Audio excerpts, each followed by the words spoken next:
مفتی طارق مسعود کے بیانات کے لیے مفتی صاحب کے آفیشیل چینل مفتی طارق مسعود سپیچز کو سبسکرائب کریں۔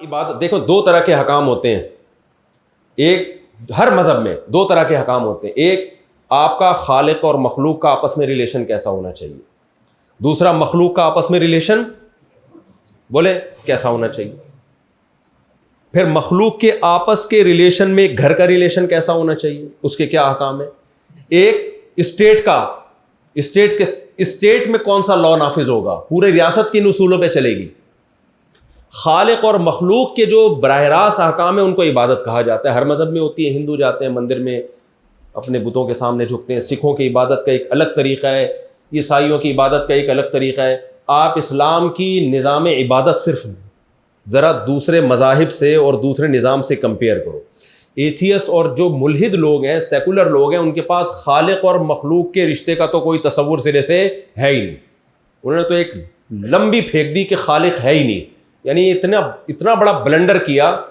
کہ انہوں نے یہ مان لیا کہ خدا ہمیشہ سے کیسے ہو سکتا ہے یہ سمجھ میں نہیں آ رہا، لیکن اس سے بڑی حماقت مان لی کہ کائنات ہمیشہ سے ہے، یعنی ایک عجیب سی بات ہے نا۔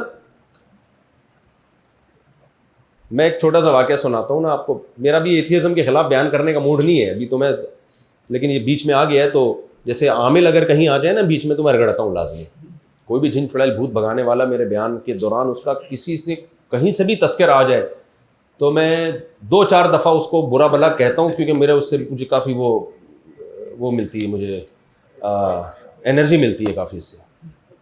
تو ہمارے ایک دوست نے، انہوں نے بتایا کہ میرے پروفیسر نے مجھے کہا، وہ ایتھیس تھے، مجھے کہا کہ یار گاڑی کے ایکسیلریٹر پہ جب میں پاؤں رکھتا ہوں تو وہ چلتی ہے، بریک پہ پاؤں رکھتا ہوں تو وہ رکتی ہے، تو خدا کہاں ہے؟ یعنی ہر کام کسی لاجک سے ہو رہا ہے نا بھائی، ہر کام کی ایک لاجک ہے، بریک لگاؤ گے تو رکے گی، ایکسیلریٹر پہ پاؤں رکھو گے تو چلے گی، خدا کو تو میں جب مانوں کہ جب بریک پہ پاؤں رکھوں تو چلے اور ایکسیلریٹر پہ پاؤں رکھوں تو خدا اس کو روک دے، یہ تو ہر کام لاجک سے ہو رہا ہے، جب ادھر اسپیڈ پہ پاؤں رکھو تو چلے گی، بریک پہ پاؤں رکھو تو رکے گی۔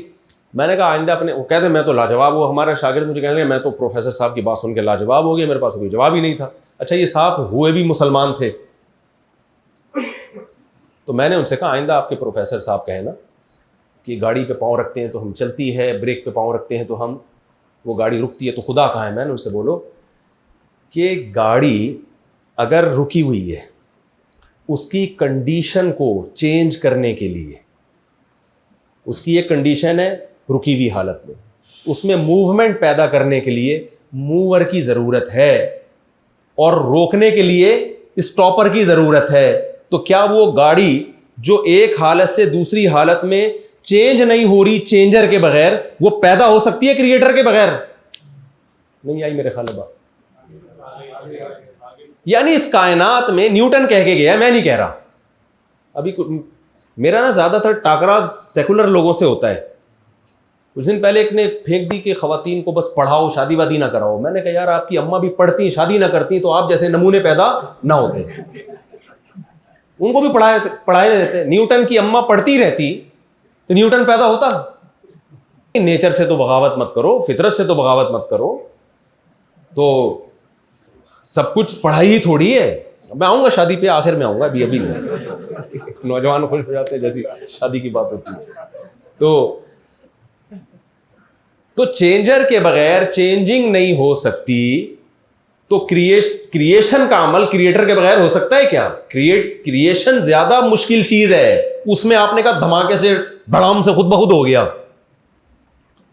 میں اس کا مخالف نہیں ہوں دھماکے کا، لیکن وہ دھماکہ کیا گیا ہے بھائی، خود بخود نہیں ہوا، وہ کسی بہت ذہین دماغ نے وہ دھماکہ کیا ہے، اتنے ڈسپلن کے ساتھ دھماکہ ہوا ہے کہ وہ آپ زیادہ اس کی سائنس کے اسٹوڈنٹس ہیں آپ میں سے بہت سارے لوگ، آپ اس دھماکے کی ڈیٹیل زیادہ جانتے ہوں گے کہ وہ بھائی تھوڑا سا بھی اس میں ڈس بیلنس ہو جاتا نا تو ہم اور آپ وجود میں نہیں آتے، ہماری ایسی کی تیسی ہو جانی تھی۔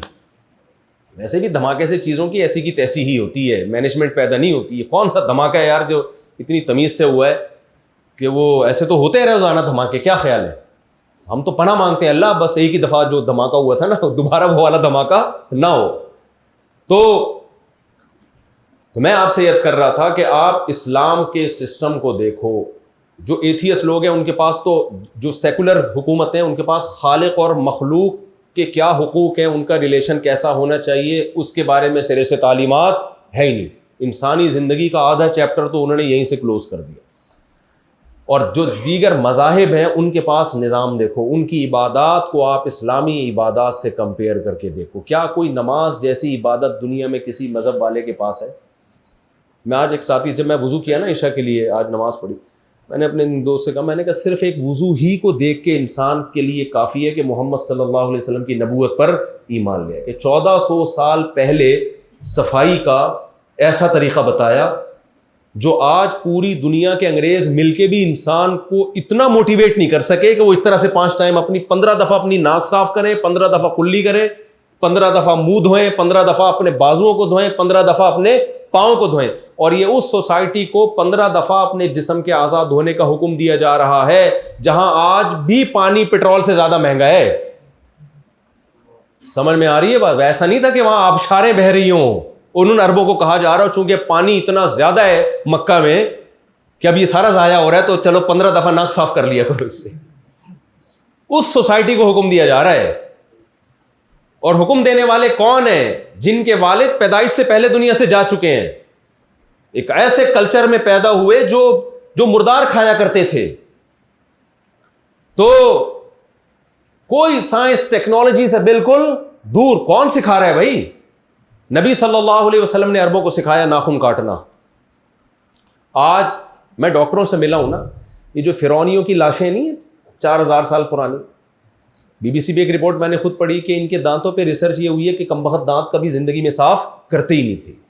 پہلے رواج نہیں تھا دانتوں کے صاف کرنے کا, یہ تو اب ڈاکٹروں نے بتا کے کہ اس میں جرمز ہوتے ہیں.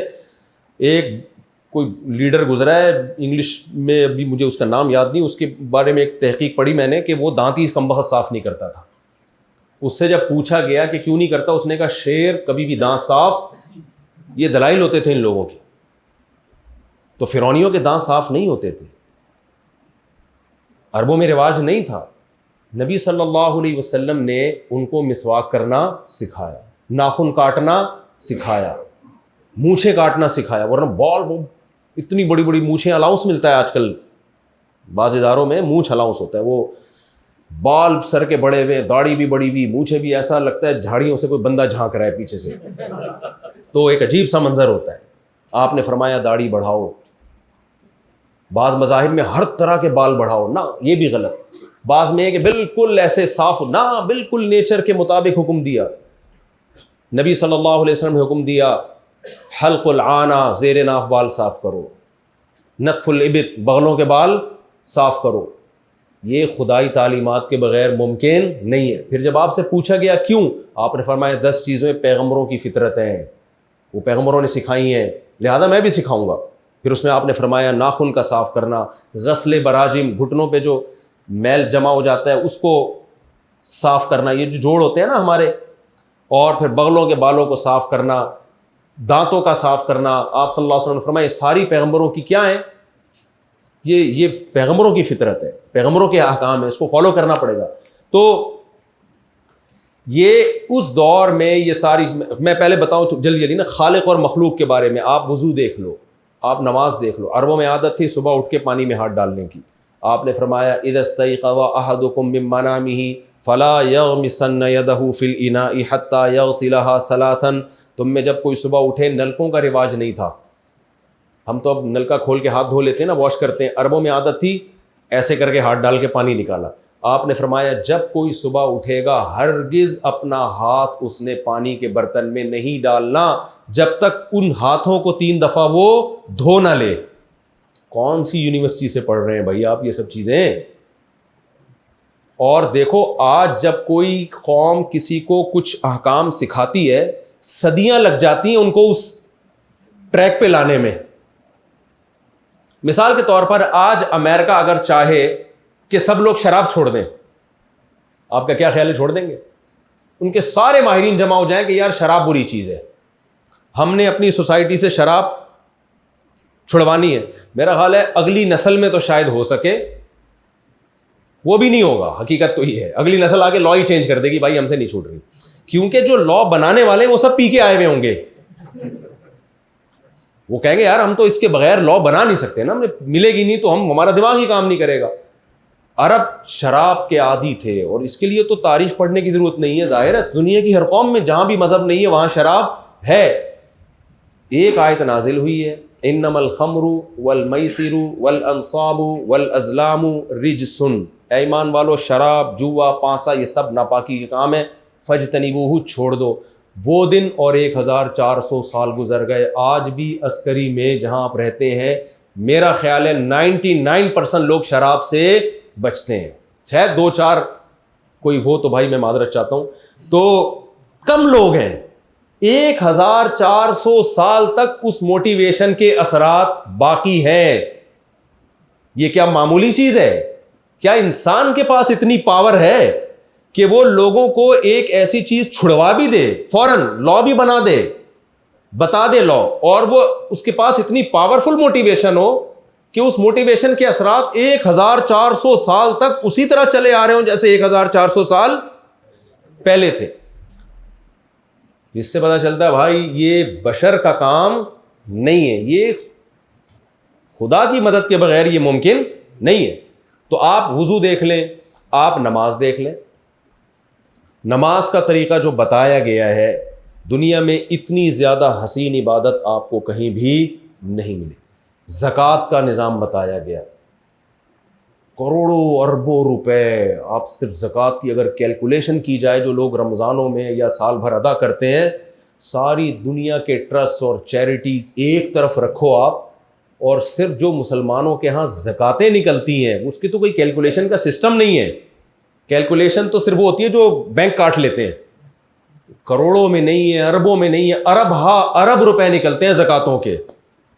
انسانیت کی خدمت کے لیے اتنا زبردست پیکیج دیا بھی, اور ایسی موٹیویشن کہ 1400 سال بھی اس پیکیج پر عمل بولو ہو رہا ہے.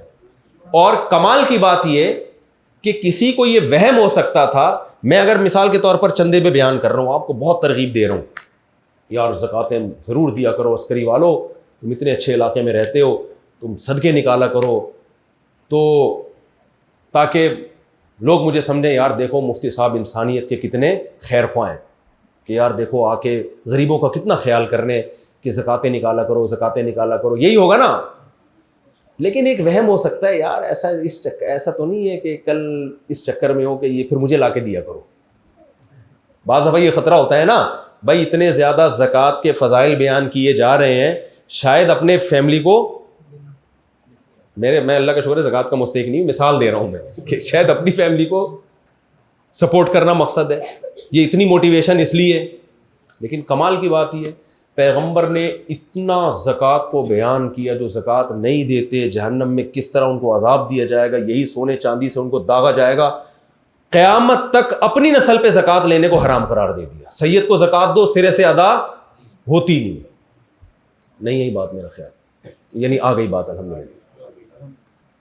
یعنی آپ کی آل اولاد, سیدہ فاطمہ کی آل اولاد, حضرت علی کی آل اولاد, حضرت عباس کی آل اولاد, جو آپ کے کزن ہیں وہ بھی, آپ کی اپنی بیٹی بھی, قیامت تک یہ نہیں کہ ان کو زکوٰۃ دینا جائز ہی نہیں ہے, زکوٰۃ دی تو ادا نہیں ہوگی, آپ کے ذمہ فریضہ رہ جائے گا. یہ وہم بھی ختم کر دیا کہ بھائی یہ میں معاذ اللہ کوئی اپنے خاندان کے لیے کر رہا ہوں, یہ دوسروں کے لیے ہے. اور پھر اس پر عمل کیسا ہوا ہے. آپ مسلمانوں کے تہوار دیکھ لو, دنیا میں ہر مذہب والوں کے اپنے کچھ تہوار ہوا کرتے ہیں. ہندوؤں کی ہولی ہوتی ہے, عیسائی کرسمس پہ جو کچھ کرتے ہیں ان کی ایک عید ہوتی ہے. مسلمانوں کے پاس 2 عیدیں ہیں. آپ مسلمانوں کے تہوار جیسا تہوار کسی مذہب سے لا کے دکھا دو. پہلی بات, تہوار کا وقت صبح رکھا گیا ہے, رات نہیں, کیونکہ رات میں جب آپ خوشیاں مناتے ہو تو شراب کباب کی طرف آپ کا دل زیادہ مائل ہوتا ہے. ہماری عید الفطر, عید الاضحیٰ رکھی گئی صبح کے وقت میں. سمجھ میں آ رہی ہے بات کہ نہیں آ رہی؟ کس وقت رکھی گئی ہے؟ صبح. اس میں نماز رکھی گئی ہے, تمیز سے ابتدا ہوگی تاکہ شراب کباب کی طرف تمہاری کھوپڑی, سوری آپ لوگ عسکری والے لوگ ہیں, تمہارا دماغ نہیں جائے. تو اس طرف جائے گا ہی نہیں. یہ مذہبی تہوار سمجھ کے ہی اس کو مناؤ گے تم, غلط چیزوں کی طرف نہیں جاؤ گے. صبح کے وقت رکھے گئے ہیں تہوار. دوسری بات یہ نیچرل خوشی کے تہوار ہیں. ہندو ہولی مناتا ہے, کس بات کی خوشی کہتے ہیں؟ بس ہماری خوشی کا دن ہے. بھائی خوشی کا کوئی سبب ہو تو خوشی ہوتی ہے. میں فہد بھائی سے کہتا ہوں فہد بھائی خوش ہو جاؤ, فہد بھائی تھوڑا سا مسکرائے گا, یوں کرے گا, یہ کوئی نیچرل خوشی ہوگی؟ میں فہد بھائی سے کہہ دوں کہ نہیں کہہ رہا میں, کیونکہ وہ خواتین بیان سن رہی ہیں, تو میں ایک مثال دینا چاہ رہا تھا جو میں نہیں دوں گا, لیکن میں دینا یہ چاہ رہا تھا کیونکہ کہ بھائی آپ کے لیے ایک اچھا رشتہ میں نے دیکھ لیا ہے. ایک مثال دے رہا ہوں, لیکن دیکھا نہیں ہے, میں جھوٹ بول رہا ہوں. تو پھر جو ان کی ایک دم باچھیں کھلیں گی وہ کسی وجہ سے خوشی ہے نا. کیا خیال ہے بھائی؟ عیسائی کہتے ہیں 25 دسمبر کو عیسیٰ علیہ السلام پیدا ہوئے. کہتے ہیں, میں اس بحث میں نہیں پڑھ رہا کہ واقعی اس دن پیدا ہوئے نہیں ہوئے, فرض کرو ہوئے, تو اب وہ تو 2000 سال پہلے پیدا ہوئے ہیں نا, آج تھوڑی پیدا ہو رہے ہیں جو آپ کو خوشی ہو رہی ہے. یہ نیچرل نہیں ہے. لیکن مسلمانوں کو جو تہوار دیے گئے ہیں اس میں 2 خوشیاں ہوتی ہیں, جسمانی بھی اور روحانی بھی. 1 مہینہ روزے رکھوائے جاتے ہیں, پھر 1 مہینے کے بعد جب آپ کھانے پینے سے اجتناب کرتے ہیں, نہ اس میں پان کھایا, نہ گٹکا کھایا, نہ نسوار, نہ استغفر اللہ چرس پہ آ رہا تھا میں, تو اب کیونکہ جو سوسائٹی میں ہو رہا ہے میں تو وہی بتاؤں گا نا. تو 1 مہینے بعد جب آپ کو چھٹی ملی, خود بخود خوشی ہوتی ہے کہ نہیں ہوتی انسان؟ یار کل سے ہم نارمل روٹین کے مطابق کھانا شروع کریں, صبح 8 بجے ناشتہ کریں گے, چائے پئیں گے, آفس میں جائیں گے, چائے پئیں گے, جو بھی ہماری, کیونکہ سارا دن بھوکا پیاسا رہنا بہرحال انسان کو ڈسٹرب کرتا ہے. پائلٹوں کو روزہ نہیں رکھنے دیا جاتا. میں نے پائلٹوں میں, تم روزہ رکھ کے کیا جہاز نہیں اڑاؤ گے؟ انہوں نے کہا یار انسان کا دماغ نہیں صحیح طرح ایکٹیو ہوتا. تو 1 مہینے کے بعد جس نے واقعی میں روزے رکھے ہوں, عید کے دن اس کو واقعی میں خوشی ہوتی ہے, تو اس کو خوشی منانی نہیں پڑتی, خوشی اس کو خود بخود ہو رہی ہوتی ہے. یہ جسمانی خوشی ہے. روحانی خوشی کیا ہے؟ یار اتنی بڑی عبادت اللہ نے ہم سے کروا لی. مسلمان تو خوش ہوتا ہے نا کہ اللہ ہم سے راضی ہو رہا ہے, اللہ ہم سے خوش ہو رہا ہے. یار اتنی بڑی ایک ذمہ داری اللہ نے پوری, اسلام کا ایک رکن ہے رمضان, روزہ, وہ رکن پورا کروا دیا. بقرعید میں بھی ایسا ہی ہے. بقرعید میں کیا ہے؟ جانور آپ ذبح کر رہے ہیں, گوشت تو آپ کھاتے ہیں, لیکن اس گوشت کی نسبت کس کی طرف ہے؟ اللہ کی طرف. یہ اللہ کی طرف سے ضیافت ہے, اللہ کی طرف سے آپ کی میزبانی ہے, تو اس کی ایک الگ خوشی ہوتی ہے. دوسرا, ہر بال کے بدلے میں ایک نیکی. ہم نے ابراہیم علیہ السلام کی سنت کو زندہ کیا ہے. تو کوئی لاجک ہے, ایویں ہی نہیں ہے کہ یار چل صبح ہم خوشی منائیں گے بیٹھ کے. ہم نے فرض کر لیا کہ 5 جنوری کو ہم سب کا خوشی کا دن ہے. فرضی خوشی میں اور حقیقی خوشی میں زمین اور آسمان کا فرق ہوتا ہے. ورنہ اسلام بھی یہ کہہ سکتا تھا جس دن نبی پیدا ہوئے وہ تمہارے عید کا دن ہے. نا. اسلام بھی یہ کہہ سکتا تھا جس دن جو ہے وہ بدر میں مسلمانوں کو فتح ہوئی وہ دن تمہارے لیے عید کا ہے. نا بھائی, وہ تو ہو گئی نا, وہ تو ہو گئی. اب تھوڑی 1400 یعنی 2024 میں تھوڑی بدر فتح ہو رہا ہے, بدر میں فتح ہو رہی ہے. یہ ایسا ہی ہے جیسے سالگرہ میں خوشی منا رہے ہوتے ہیں نا, ہوتی ذرا بھی 2 ٹکے کی خوشی نہیں ہے انسان کو. تبھی میں سالگرہ کے اس لیے خلاف ہوں. میں نہیں کہتا حرام ہے, میں کہتا ہوں یہ بے وقوف ہو, سوری آپ میں سے کوئی منا رہا ہوگا تو یہ ہے حماقت. اس لیے کہ آپ اگر فار ایگزامپل پیدا ہوئے تھے 5 جنوری کو, اگلے سال 5 جنوری آ گئی تو کیا ہو گیا؟ یعنی آپ تو اور بڑھاپے کے قریب چلے گئے, آپ تو قبر کے قریب چلے گئے. تو آپ خام ہمیں تکلف کر کے کیک کاٹ رہے ہیں, کھلا رہے ہیں. تو کوئی خوش ہونے کی چیز پہ انسان خوش ہو. تو ایسی چیز جس پہ اندر سے خوشی نہیں ہو رہی ہے, اندر سے یہ ہو رہا ہے یار تھوڑا دیر سے یہ والا دن آتا تو زیادہ اچھا تھا. کیا خیال ہے؟ 40 سال کے تھے تو 40 ہی کے رہتے, 41 کے بلا وجہ ہو گئے. تو یہ گوروں کی نا تکلفات ہیں کچھ, کہ ان کو تو خوشی کے لیے کچھ کرنا پڑتا ہے ان کو خوش ہونے کے لیے. تو آپ اسلام کا عبادت کا نظام دیکھیں, آپ اسلام کا رمضان کا نظام دیکھیں.